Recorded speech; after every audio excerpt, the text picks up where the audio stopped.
Grandpa lied. They say America is beautiful, and it will always be.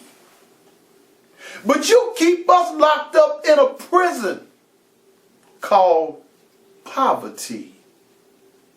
If you one of them fools that believe America is the greatest country in the world, stay tuned. You know, the first time that I heard about this story, man, it just blew me away, man. I just felt compelled and obligated and committed to walk up to the plate and do something about it. This is Reverend Tim Lane, and nobody can tell this story better than you. I'd like for you to share your story with the world, man.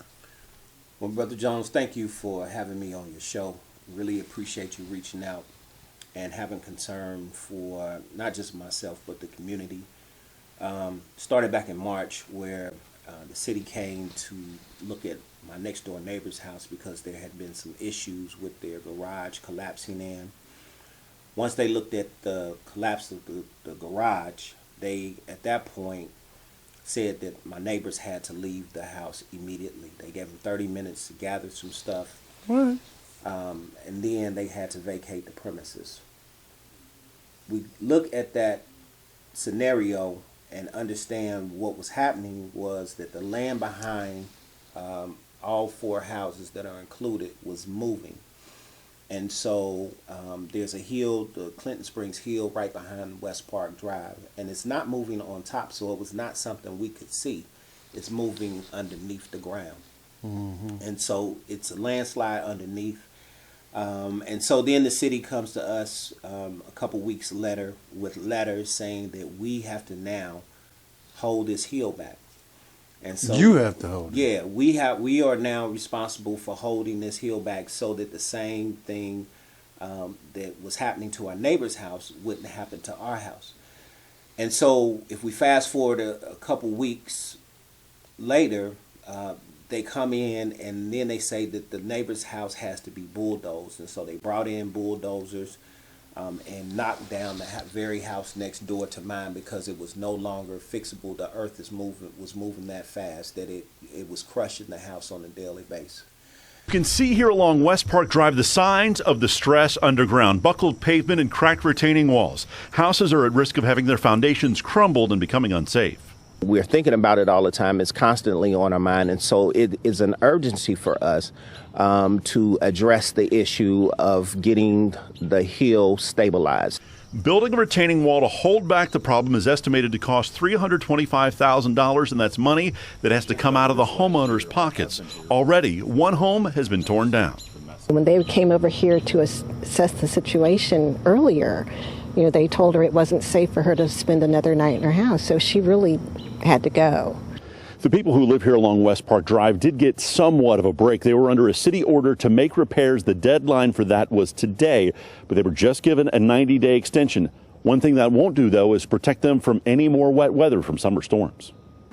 Today at City Hall, neighbors talked about the stress this is putting on them, but there is some hope. Vice Mayor Christopher Smitherman is asking the city to look into covering the cost of repairs. Stabilizing the hillside means stabilizing this community. We don't want to come home one day and be in the same position where we have lost our house. We don't want the city to come and knock on our door and tell us that we have to get out within 30 minutes. All of our houses are at stake, and so our houses are our greatest assets, and right now they're worth nothing. Not without a substantial investment to protect them from a sliding hillside. From Avondale, Andrew Setters, WLWT News 5. And so the city comes back to us and says, you know, you have 30 days to fix this land issue, or you could face fines, you could face civil charges, but ultimately we could criminally charge you if you do not fix this problem within 30 days. I'm trying to be cool up here. I'm trying to respect you because I know you're a pastor, man, but I'm about ready to blow it. Now, how can they put criminal charges on you because your house is messed up? I mean, there's no logic with this. I mean, did they explain to you how can they do this? No, there was no explanation at that time. And it did seem rather crazy to me to tell a house, number one, you have to fix this hill, and to fix the hill is $326,000. But if you don't come up with the money in 30 days, we are going to criminally charge you. I thought was ludicrous. But then, we started to try to raise some money, try to do some things, try to reach out to city council, because our position is this. These are families that are in need right now. We don't have the money. We're not responsible for the land. And we need you to step in and help us out. We need you to come to our rescue. We're tax-paying people. We pay our land taxes just like anybody else. And the thing about it is, we want people to understand it from our perspective. Put yourself in my shoes. If somebody were to come to your house and knock on your door and tell you you have to get your land fixed for $326,000, that would just be something that would be unfathomable to a person.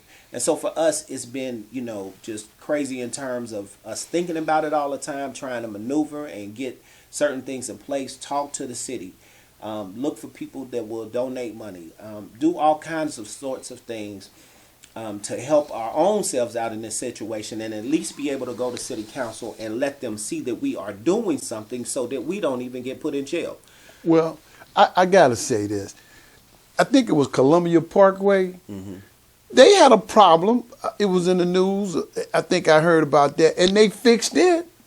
Yeah, they actually, I believe it was around $17 million that they got to fix that issue right there. But the difference between West Park Drive and Columbia Parkway is that it's more beneficial to the city to fix Columbia Parkway, because they have people going up and down Columbia Parkway, going into the city to work, where they get extra tax money. America. They have people of high influence that live on the top of the hill, which they are not asking to pay for it, but they're asking us to pay for it, as if we don't matter, as if because we don't benefit the city from a standpoint of being a thoroughfare to get to and from downtown, that it's not important to us that you fix our homes. And it is. It's just as important to us that you fix West Park Drive as it is Columbia Parkway.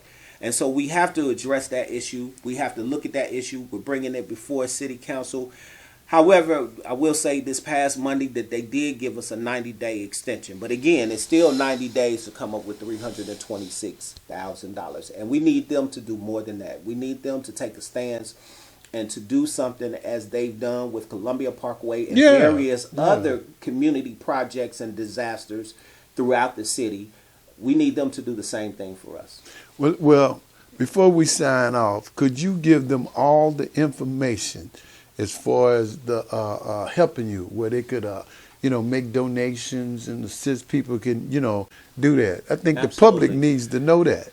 Well, you can go to my Facebook page at Timothy Lane, Cincinnati. And the West Park Land Donation Fund is there to click on, and you can donate there. You can email me at timothy.lane@cbc-c.com, and I'll respond to you and let you know how to further go in terms of your donations or encouragement or whatever it is. Or you can call Corinthian Baptist Church, and they can contact me, and I'll get back with you. Man, something got to be done, man. Yes, sir. Yes, something sir. got to be done. It's been a pleasure, man, having you on this show, man. Thank you, man, so much for having me. I really appreciate it. Oh, yeah. And so just thank you, man, just for putting the word out and just your support and encouragement. I had to do that. Grandpa Live.